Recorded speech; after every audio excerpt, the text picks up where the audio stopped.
Reels वाली बहू। प्रज्ञा को रील्स बनाने का बड़ा ही क्रेज है और वो दिन भर रील्स बनाती रहती है।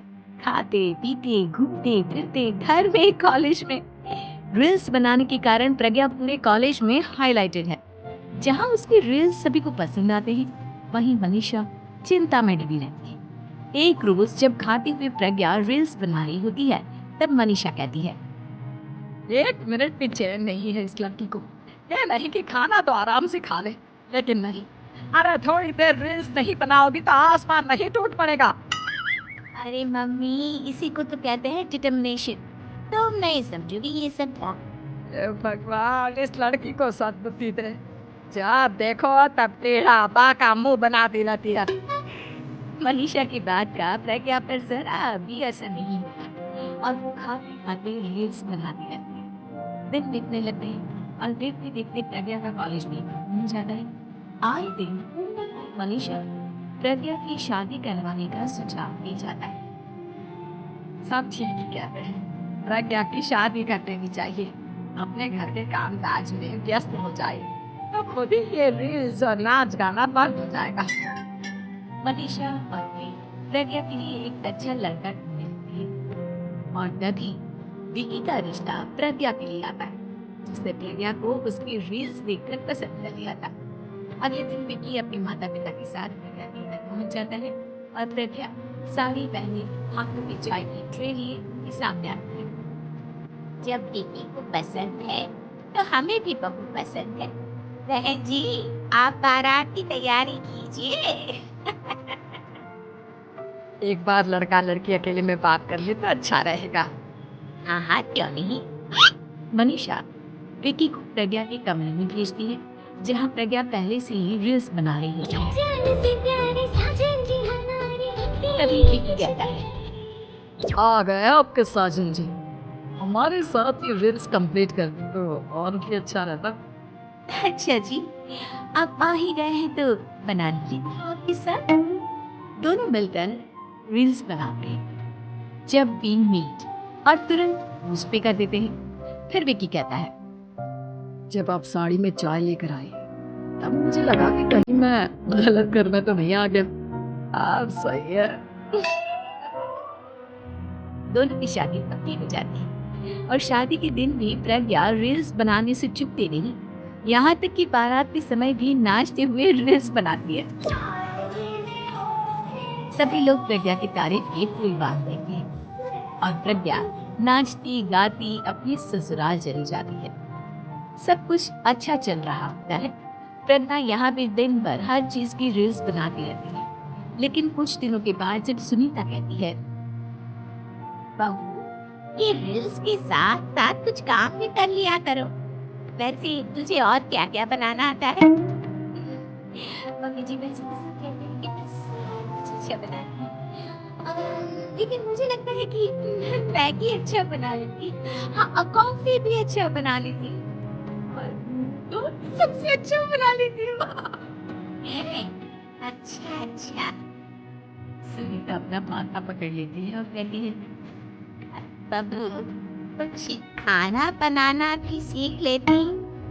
मम्मी जी, मैं लंबी प्लानिंग कर रही हूँ। जल्दी ही मैं इतनी फेमस हो जाऊंगी कि मुझे पैसे मिलने लगेंगे। हम दोनों सास बहू राज करेंगे, राज नौकर काम करेंगे और लोगों की तो लाइन लगेगी हमसे मिलने के लिए। तेरा दिमाग खराब हो गया है क्या बहू? हंसी मजाक तक ठीक है, लेकिन इस तरह घर नहीं चलते। जितना जल्दी हो इस घर के तौर तरीकों को सीख लो। प्रज्ञा मुंह घुमाकर चली जाती है और तुरंत उसी वक्त एक रील बनाती है।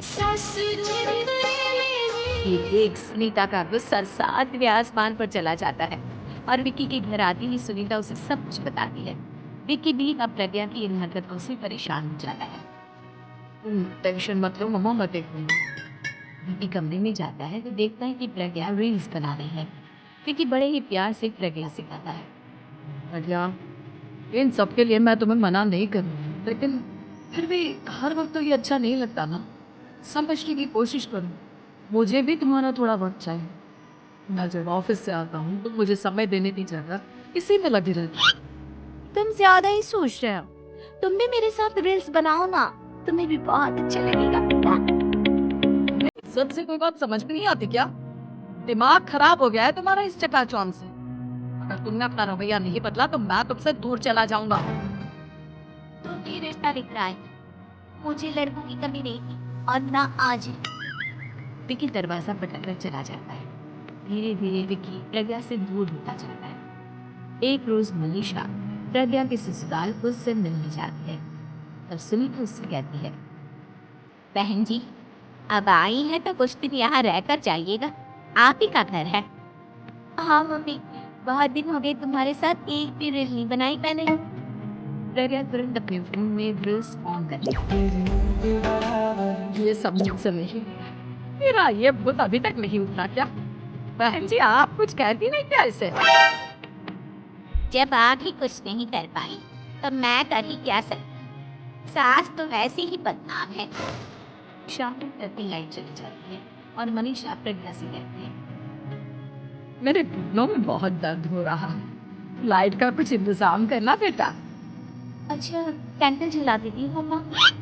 प्रज्ञा गाते हुए कैंडल जलाती है और खिड़की के पर्दे के पास जाती है। मनीषा, जिसे बहुत दर्द हो रहा है, सो जाती है और प्रज्ञा हमेशा की तरह अपनी रील्स में लग जाती है। उधर कैंडल की वजह से पर्दा आग पकड़ लेता है और मनीषा के कमरे में आग लग जाती है। बचाओ! बचाओ! सभी भागते हैं और विकी कमरे की आग बुझाने में लग जाता है, लेकिन तब तक मनीषा आधी जल चुकी थी। मनीषा की हालत देख प्रज्ञा रोने लगती है। विकी मनीषा को तुरंत हॉस्पिटल ले जाता है और उसे एडमिट कराता है। विकी प्रज्ञा से कहता है, देख लिया ना, तुम्हारे इस नाच गाने की वजह से आज तुम्हारी माँ की जान जाते जाते रह गई। अब पता नहीं तुम और क्या चाहते हो। इनकी हालत बहुत नाजुक है, आधे से ज्यादा चल चुकी है। प्रज्ञा रोती हुई मंदिर में जाती है और भगवान के आगे जाकर कहती है, भगवान, मेरी माँ को ठीक कर दो, मैं कसम खाती हूँ आज से ये रील्स बनाना छोड़ दूंगी, बस मुझे मेरी माँ वापस मिल जाए। 2 दिन बीत जाते हैं और मनीषा खतरे से बाहर आ जाती है। पेशेंट अब ठीक है, आप लोग उनसे मिल सकते हैं। सबको मनीषा से मिलता है और प्रज्ञा सबके सामने अपना फोन तोड़ देती है। मुझे माफ कर दो मम्मा, मैंने तुम लोगों की बातों को नजरअंदाज किया।